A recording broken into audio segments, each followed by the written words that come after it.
Well, if the Gonzaga Bulldogs are in the Big East in a few years, who's going to become their rival? What does it mean for the women's team and for the WCC?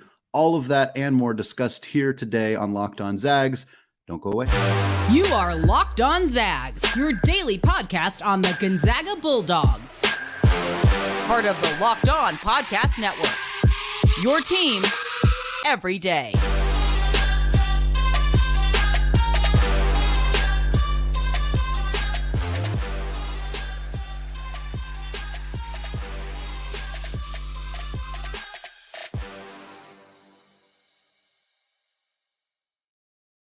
What is going on, y'all? Welcome to the Locked On Zags podcast, part of the Locked On Podcast Network, your team every day.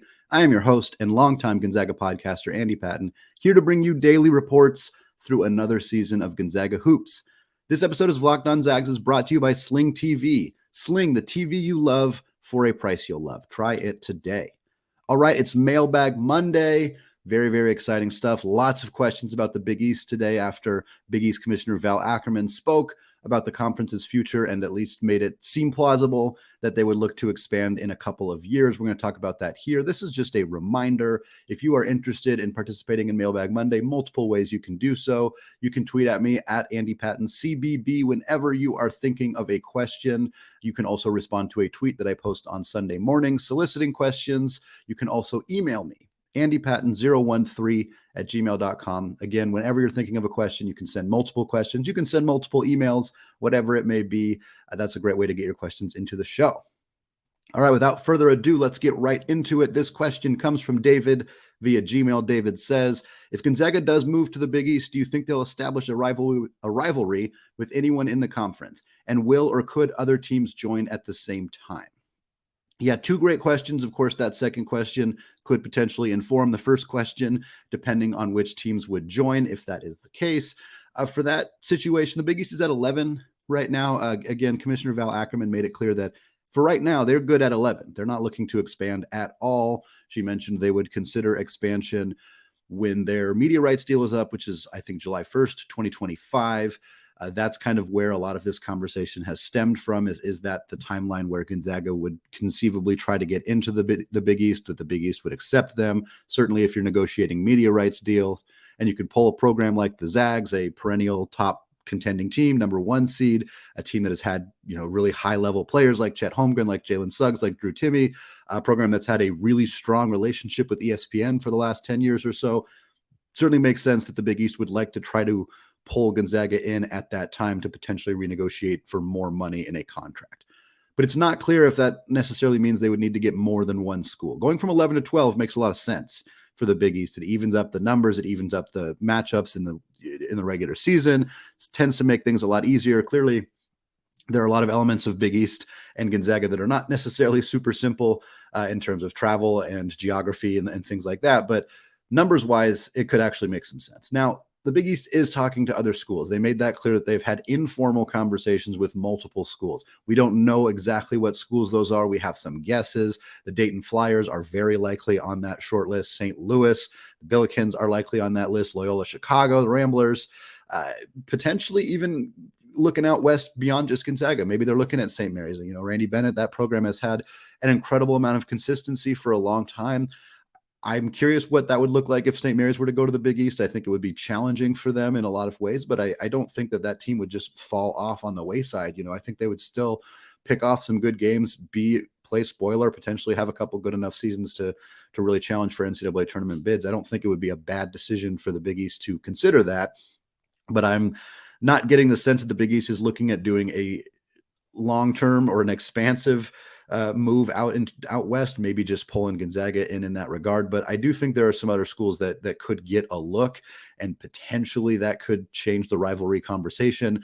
A big one is Kansas. I don't really think this is all that likely, but it has been at least postulated or discussed by people in the media that Kansas could be the school that the Big East attempts to do what they have done with UConn, where they pull a school in that does have football. That football program goes independent. Kansas, not a great football program. They started out this year really hot, have fallen off pretty considerably in the last few weeks. I don't think Kansas would do this. UConn made sense because they were a previous, founding institutional member of the Big East. Kansas doesn't really have that affiliation with the Big East. I don't think that moving out of the Big 12 to join the Big East is really worth it from that perspective, especially because moving your football team to independent it's hard. It's not something you can really do unless you really, really borderline need to. And I don't think Kansas is in that position. Regarding rivalries, I think the natural one right now, as much as there can be a natural one in a conference where every school is halfway across the country, would probably be the Creighton Blue Jays. I think they've had some tough games in the past. They've played each other in the NCAA tournament. They've played each other in non-conference games. They've shared players in the sense of Grant Gibbs, who was a good player at Gonzaga, went over to Creighton, became a very, very good player for the Blue Jays during that Doug McDermott kind of era. Really, really talented teams in that range. I don't know that Creighton's the only option. Certainly you could look at Xavier. They're not super local. None of them really are, obviously, but Xavier, another team that Gonzaga has played in the NCAA tournament, has had some really good games against. Sean Miller being the head coach there, I think helps. Mark Few and Sean Miller have a relationship. Gonzaga fans have a relationship with Sean Miller as well, the kind of relationship that can help stoke a rivalry, certainly, depending how long Miller is there and how that program gets built up. If he starts succeeding, if Xavier does well, if Gonzaga joins the Big East and those two teams are near the top of the standings, I think that could quite easily become a rivalry. And then, of course, there's Villanova. Hard not to consider Villanova. Yes, Jay Wright's gone.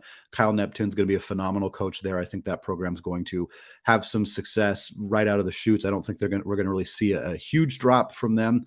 And again, in 2025 and going forward, if Villanova's still a perennial top 10 team, top 1 or 2 seeds in the tournament, then I think that them and Gonzaga, if they started playing each other in a conference slate, would end up being a rivalry there. And there's so many options. The Big East is so talented. There's so many iconic programs have had so many good matchups with Gonzaga. I mean, it's hard to not count Butler in this conversation for sure. Butler and Gonzaga had a really intense game in 2013. Certainly you could see some continued matchups there. Tad Matt is a really good coach over there if things kind of turn around for them. But again, it's hard to know exactly what it's going to look like in 2025. And we're obviously operating under the assumption that Gonzaga is moving there, which is not a formality or any kind of, it's not confirmed in any way, but just the kind of thing that if it were to happen, there's a lot of potentially really good options for rivalries for Gonzaga. Next question comes from Laney via Twitter DM. Laney says, if a Gonzaga to the Big East move does eventually happen, what does that do for the women's basketball program? Will they still be in contention for top of the standings, or will the path to the NCAA tournament be more difficult? This is a great question, Laney. Top of the conference, probably a little tough because of a program called UConn and Gino Ariema and what they have done with the Huskies over there have been nothing short of extraordinary, incredible, one of the greatest dominant powerhouse programs in any college sport in history. They haven't quite been at the top tier recently, although, they went to the national championship game last year. So it's hard to call that a disappointing season. They were a 2 seed, but they kind of ran through everybody in the tournament and ended up getting beat pretty badly in the NCAA tournament game, but still made it all the way to that level. They're starting out this upcoming season ranked 6th in the country. Creighton is 21st. Villanova and DePaul each received votes, a handful more votes than the Zags did. So if the Zags were in the conference and received the same amount of attention from the AP poll, they would be finishing, I guess that would be 5th. So obviously that's not a perfect way to look at it. Gonzaga's getting votes in part because of who they're playing in their conference. Moving over to the Big East where the conference would be more challenging, etc. It does complicate things. It's hard to know exactly where Gonzaga would be. I cannot look at this program and what Lisa Fortier has done and the success that they have had and think, yeah, they wouldn't be good in the Big East. That's just not true. They would be good. They would be, I think, a top half team. I think they would consistently be right in that kind of 3 to 6 range, somewhere in there. They might have some not so good seasons where they fall down to like 8th or 9th, which is just kind of unheard of for Gonzaga to do, but that's the good and the bad of moving to the Big East. And they might have some really, really good seasons. Maybe they don't ever get number 1 because that's going to be really, really hard. But if you're the 3rd or 4th, definitely 3rd best team in the Big East, if you finish 3rd in that conference, you're going to get a decent seed. And you can kind of look at what has happened the last couple of years. In my notes here, I just have last year, but last year, Creighton was a 10 seed. They went to the Elite 8. Really nice run from the Blue Jays last year. Really, really nice season. Again, UConn 2 seed went all the way to the national championship game. Nova was an 11 seed, and they beat BYU, and they advanced into the second round of the NCAA tournament. DePaul got a play-in spot. They got spanked by Dayton in that play-in game and didn't end up making the NCAA tournament, but that's still 4 teams that got a good look. The Big East frequently 4 to 5 teams getting serious consideration. So if you're Gonzaga and you're routinely in that 4, 5, 6 range, kind of depends how you finish the year. You're going to be kind of at the mercy of the at-large gods in the NCAA tournament. But for Gonzaga, I think even the WCC right now, like if they don't win the tournament, usually they're still getting in, even if they don't win it all. But there's not a lot of teams from the WCC that are going. So for the Big East, there's more teams that are going, but Gonzaga is going to have a harder time beating out all of those teams. That's just how it works. I think it'd be a phenomenal move for the Lady Zags. I'm sure they would be very, very excited about it. Obviously, the travel element and all of that would be tough, but you'd expect recruiting to tick up a little bit because they're playing UConn a couple times a year, because they're getting a chance to compete against the absolute best of the best. So I think this would be a really beneficial move for the women's basketball program, even if it doesn't mean that they're getting as many trophies in their trophy case. All right, we're going to move on to the second segment. We're going to discuss what happens to the WCC, if Gonzaga moves on, and my rooting interests outside of Gonzaga. But first, I want to tell you all about Nissan. Our partners at Nissan have worked with us to create a new segment across the Locked On College Network titled Thrilling Moments, where we highlight the most exciting play from the Zags' latest game or throughout the team's history. While we wait for the season to get started, we will highlight thrilling moments in program history. Today, we are talking about an iconic shot in a non-conference rivalry game, when Gonzaga nearly blew a 10-point lead against the Washington Huskies in 2018. They were up 40-30 at halftime. They let Mike Hopkins' UW team climb all the way back into that game. And then at the last minute, they were saved by a 15-foot jumper from Rui Hachimura right at the buzzer, knocked it down, gave the Zags another victory, stunned the Huskies, continued that heated rivalry between those two teams. Really, really fun game, fun shot from Rui. This segment has been inspired by the thrilling new designs featured across Nissan's new lineup of vehicles. Pursue what thrills you in the all-new Frontier, Armada, or Pathfinder today. Available now at nissanusa.com. All right, segment number 2. Still Andy Patton, still Locked On Zags. I want to sincerely thank all of you for making this podcast your first listen of the day. For your second listen today, check out the Locked On Sports Today podcast. From the games that matter the most to the biggest stories in sports. Go beyond the scoreboard and behind the scenes with local experts and insights only Locked On can provide. Locked On Sports Today, available on this app, YouTube, and wherever you get podcasts. All right, this next question here comes from Jackson via Gmail. Jackson says, if Gonzaga ends up in the Big East in 2025, we are sticking with our theme today, folks. What will happen to the WCC? Will St. Mary's become the Gonzaga of the conference? Will they challenge for multiple bids, or do they fall back to WAC status? Well, I hope the WCC doesn't quite fall to WAC status. Not trying to let the WAC catch any strays today here on Monday morning, but it's going to be tough. Losing BYU and Gonzaga in a short period of time, again, if this were to happen, is a pretty huge blow for a conference that has really prided themselves on having 2 to 3 teams competing for the NCAA tournament every single year. Most mid-major programs do not have that. The WCC has been able to tout, hey, we have the best team in the world, which is always helpful to be able to say that. We have the best college basketball program, or a top 3 program for the last 5 years. We also have had St. Mary's, who's continually been in the NCAA tournament. We've had BYU, who is routinely in the NCAA tournament. Of course, San Francisco last year. Losing BYU, losing Gonzaga is a really devastating blow. You're left with St. Mary's, a good program, a very good program, a underrated nationally program, but they don't have the cachet. They don't have the media kind of built up. They don't have this very prominent program, iconic players, things like that kind of help get them on national TV a lot and get a lot of exposure to the program. I think they would continually, if they were left with a non-BYU, non-Gonzaga conference, and at this point we're not talking about adding anybody, Yeah, St. Mary's would win. I think they'd win every year or most every year. Maybe San Francisco clips them once or twice if they have a really hot run. Maybe we see something happen at Santa Clara like we did, where they happen to have a really, really good player in Jalen Williams, and perhaps they can kind of make some noise that way. But I think it's going to be St. Mary's conference to lose. Certainly the WCC would make some additions, but there's no possible way to replace Gonzaga and BYU. Gonzaga is the top program in the country. You can't replace that. BYU, while they weren't at that level, they were still a top 50 program most years, top 40 programs a lot of years, also a huge school, really, really well-known brand, huge stadium, big amounts of money, things that are going to just be absolutely impossible to find in the next wave of conference realignment.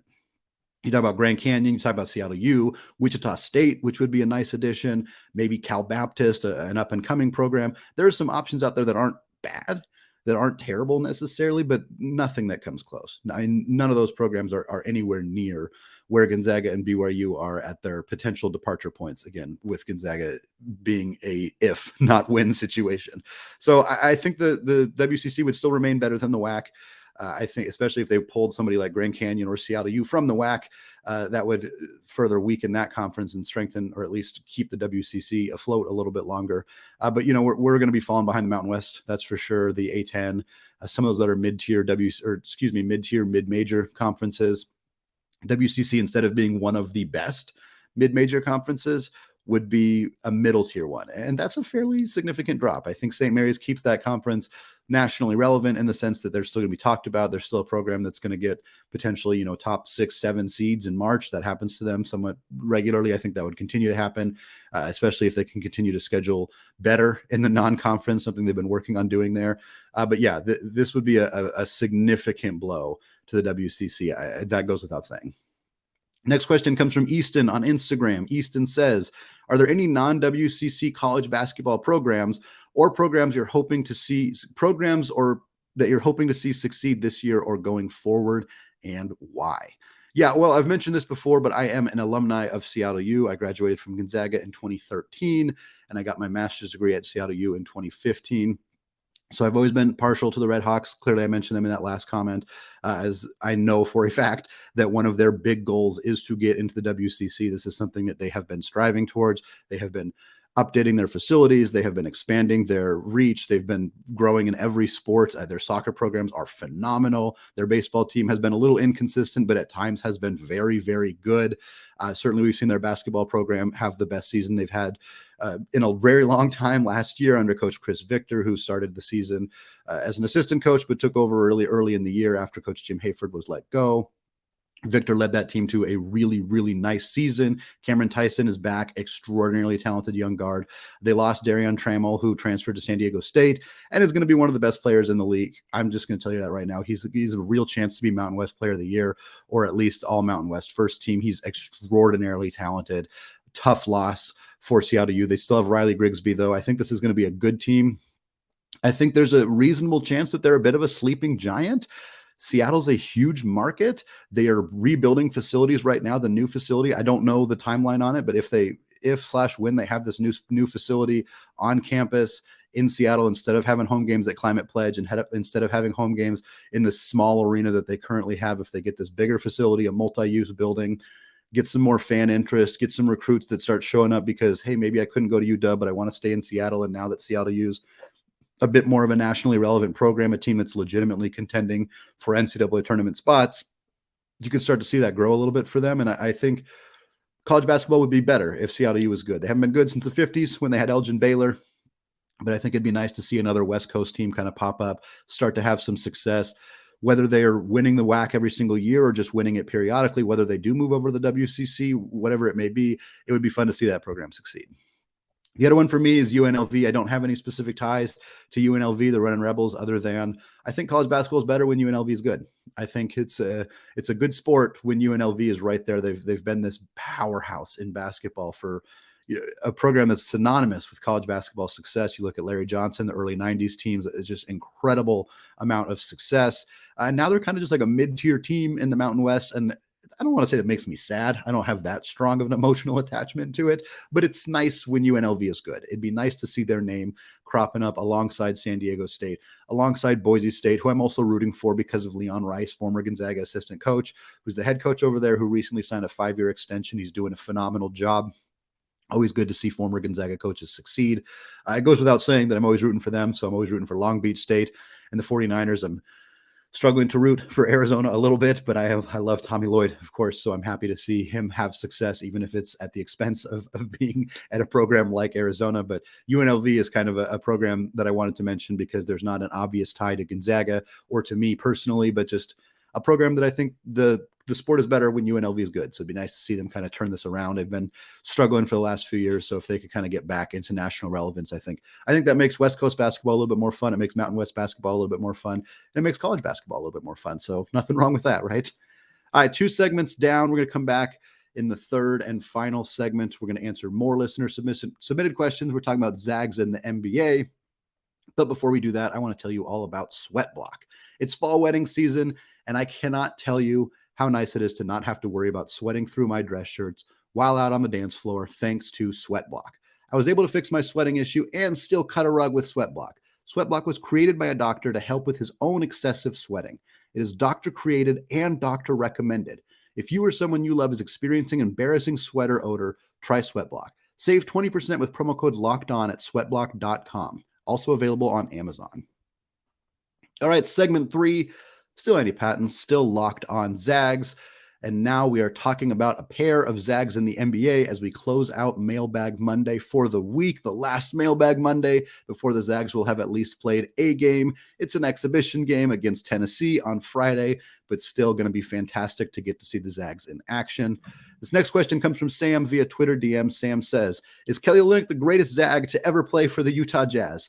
But seriously, after his hot start, how do you see his season playing out? Yeah, I would assume that this is a bit tongue-in-cheek because, of course, John Stockton, the greatest Gonzaga basketball player in NBA history, one of the greatest point guards in NBA history, played for the Utah Jazz for his entire career, made a name for himself there in Utah. Kelly Olynyk now in his first season, his first 3 games with the Utah Jazz after getting traded there from the Detroit Pistons right before the start of the NBA season. Kelly's been incredible. You know, we've seen Kelly have these spurts of tremendous success in the NBA. Sometimes he does it in the playoffs. He's got a reputation for being a guy who you can really kind of count on in clutch situations in the playoffs. Game 7 against the Washington Wizards when he was with the Boston Celtics. I was going to say a few years back. I guess it's been a while since that happened, but regardless, we've seen him really ball out in key situations. Of course, he spent about a half season with the Houston Rockets a few years ago on a rebuilding team, and he just balled out for Houston. Looked like a legitimate all-star caliber player in that short period of time. Went to Detroit. Didn't have the same level of success. Part of that was injury ridden. Part of that was misuse by the coaching staff in Detroit, just kind of unsure what to do with him and with Isaiah Stewart and Sadiq Bey and kind of the unique front court that they had there. Ultimately, it kind of made sense for them to move him for a player that fits their needs a little bit more in Bogdanovich. So I think this makes sense. Utah is tanking, or they're attempting to tank. That was the plan, was that they traded Donovan Mitchell. They traded Rudy Gobert. They acquired a metric buttload of picks over the last decade, the next decade or so, effectively. They put together a roster that is decent, but not expected to be ultimately competitive. And yet here they are winning a couple games that they shouldn't be winning.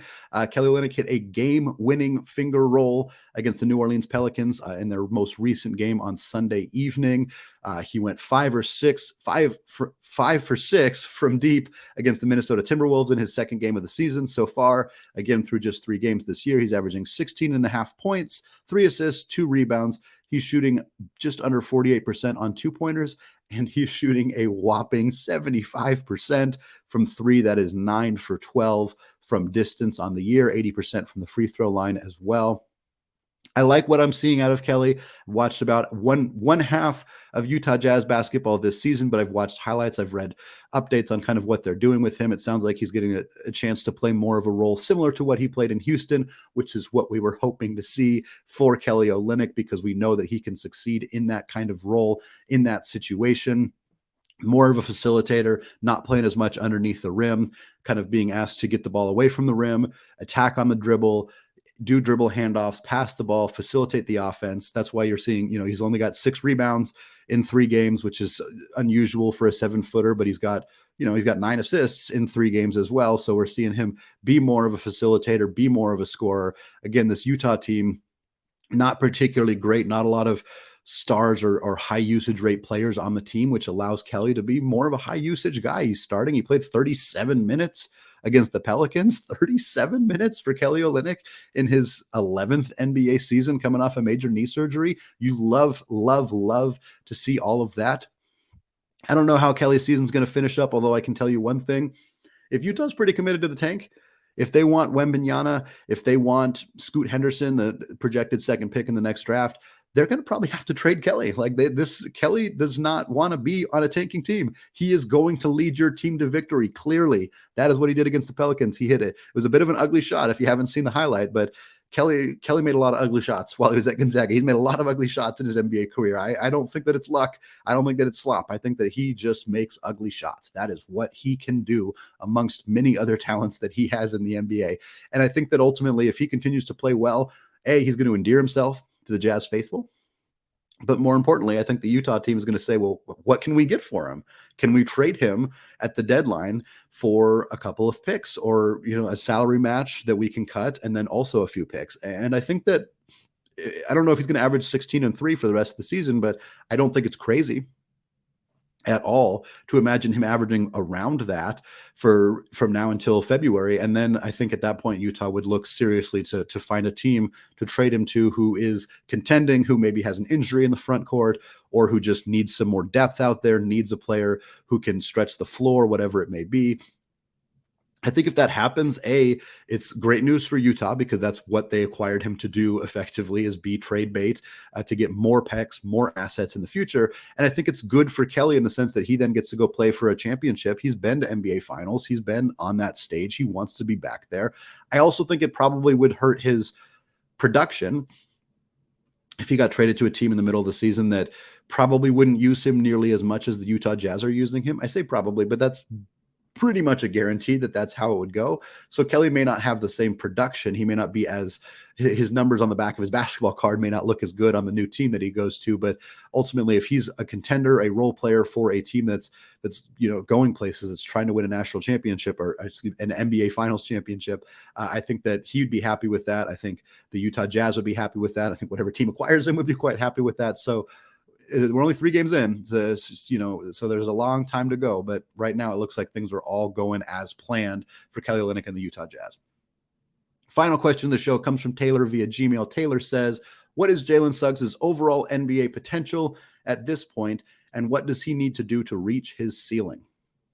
He needs to shoot the ball better. That's the short answer to this question, is he needs to shoot the ball a little bit better. He needs to be a bit more consistent. So far, he's only played 2 games this season. He's averaging 12 points per game. He's shooting 71% on 2-pointers and 44% from 3. So far, so good. So far, he has looked phenomenal. He's basically had one really, really good quarter of basketball. The third quarter in his first NBA game this season, Jalen Suggs dropped 18 points in the third quarter. He was a machine. He looked outstanding. He could not miss from deep. He was attacking the rim. He was catch and shoot off threes, something that he hasn't been historically all that good at. Even at Gonzaga, he wasn't great at that. He certainly wasn't good at it last year in the 48 games we saw from him as a rookie. But now he looks more confident with his shot. He's knocking down outside shots. He's always been extraordinarily good at attacking the rim. And defensively, I mean, he is a star. He's a defensive star right now. You don't get as much attention for being a star on that end of the floor. It kind of matters how you do offensively in order to truly be considered like a star in the NBA. You have to really be good on both ends, but it's more important to be good on offense. For Suggs right now, his defensive impact is staggering. For a kid his age, for a kid with his amount, I mean, he's played 50 NBA games at this point. He's 21 years old, I think, maybe 22. Regardless, he's so young, and for him to already be this advanced and this experienced and this talented on the defensive end of the floor means that his floor in the NBA is really high. Obviously, injuries play a role here, and the fact that he has struggled to stay healthy is scary. There's not really any other way to look at it. It's scary that this has been something that he's dealt with, and you really hope that it doesn't continue to be a problem for him, but His floor as an NBA player is really, really good defensive guard, really good defensive guard. And that's a pretty good floor to have. Offensively, you still need to see some uptick. There's mistakes, there's turnovers, there's poor decision-making, and then there's just the ball's not going through the net.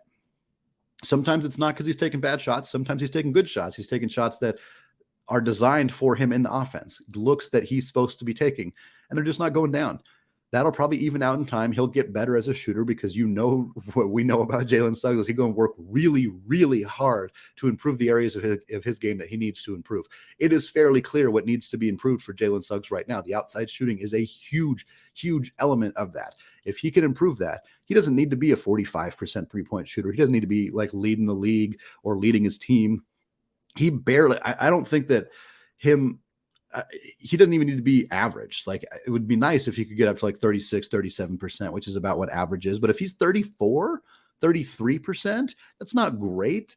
But if he's 33% from three, he attacks the rim well, he gets to the free throw line well, he converts there, he plays all NBA caliber defense.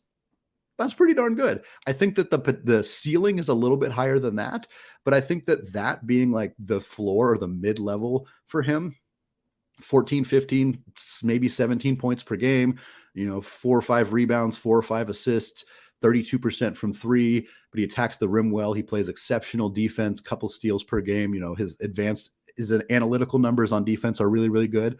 That being like right below his ceiling or even maybe his ceiling, I think that's fantastic. Is he going to be a multi-time all-star? With those numbers, probably not. If the offense really ticks up and all of a sudden he finds himself being a 22, 24 point per game guy, shooting 37, 38% from three, then we're talking about a guy who's probably an all-star, at least competing for it, on a team with Franz Wagner, on a team with Paolo Banchero, Cole Anthony, Markelle Fultz, Wendell Carter. Like, this is a good team in Orlando, a young team. They're not good yet. They haven't quite gotten there, but they have the potential to be very, very good. And if Jalen can be their defensive stalwart and a high usage guard in the offense, he's going to be a really good player on a really good team. And that's fantastic. That is fantastic. I don't know if we're going to see a 5-time, 10-time all-star, Hall of Fame caliber player. I don't think that that's going to get there. I don't think that's particularly realistic to believe for him necessarily, but really good player, really good team. Maybe all defensive teams at some point in his career, maybe a couple years where you're like, is he going to be an all-star? Is he going to make the team? That is phenomenal. And I really think that that's kind of right within the realm of possibilities for what Jalen Suggs can be, assuming he can stay healthy, assuming he can make those improvements to his game. Both things that I feel pretty confident about going forward. All right, that is going to do it for me today. Really, really great week coming up for content. A lot more of those player previews coming as we get closer and closer to the season right here on the Locked On Zags podcast. Available wherever you get your podcasts and available on YouTube. Podcast links will be posted on Twitter at Locked On Zags, as well as my personal Twitter account, Andy Patton CBB. Finally, thank you for making Locked On Zags your first listen. For your next listen, check out Locked On Sports Today podcast, the biggest stories of the day, plus instant reactions, big game recaps, and the take of the day. Available on the Odyssey app, YouTube, and wherever you get podcasts. All right, thank you all for listening, and go Zags.